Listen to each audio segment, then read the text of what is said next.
I'm Anil Kumar, sharing with you some videos on calculus derivatives.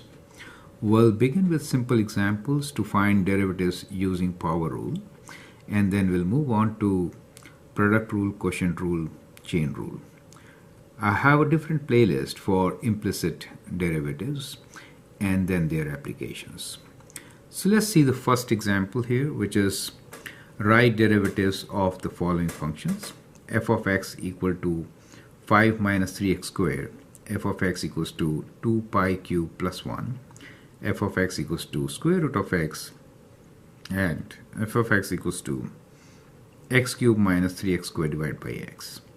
You can pause the video, answer the question, and check with my solutions. The first one here is f of x equals to 5 minus 3x squared. We can apply the power rule, correct?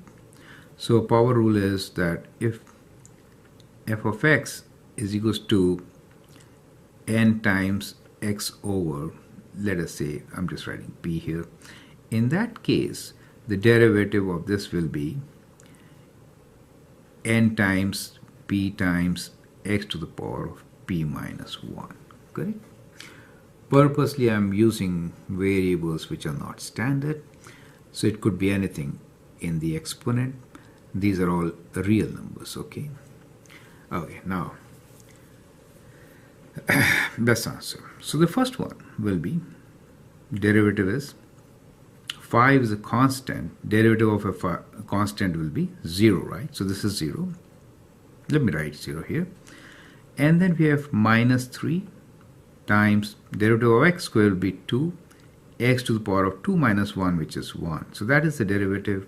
It could be written as minus 6x. Now in this case, what is the derivative of this function?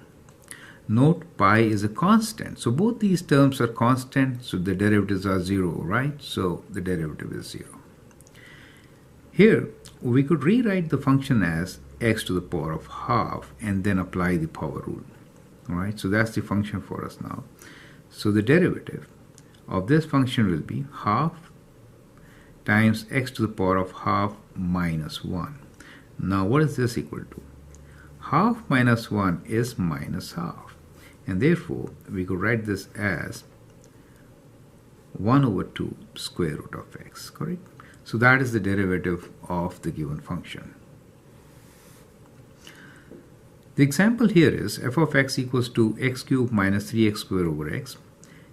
It is a good practice to write this as a simplified form. We could write this as x cubed divided by x, which is, let me rewrite, x cubed divided by x minus 3x squared divided by x, correct? That is x squared minus 3x. So that becomes your function, correct? Now what is the derivative of this function? Simple, power rule, 2x minus 3. Do you see that? So that is how we can find derivative of simple functions, constants, and power functions, correct? Remember, pi is a constant. Is it okay? Now here's a practice question for you. Let me write down e, and the function is g of x equal to x to the power of pi. So if I write g of x equals to x to the power of pi, what is the derivative of this function? So pi is a number, so it will be pi x to the power of pi minus 1. Do you see that? So that is how you could treat pi as. Now this is very important from test point of view. Many times I've seen pi to be used in such equations. I'm Anil Kumar, and I hope that helps. Thank you, and all the best.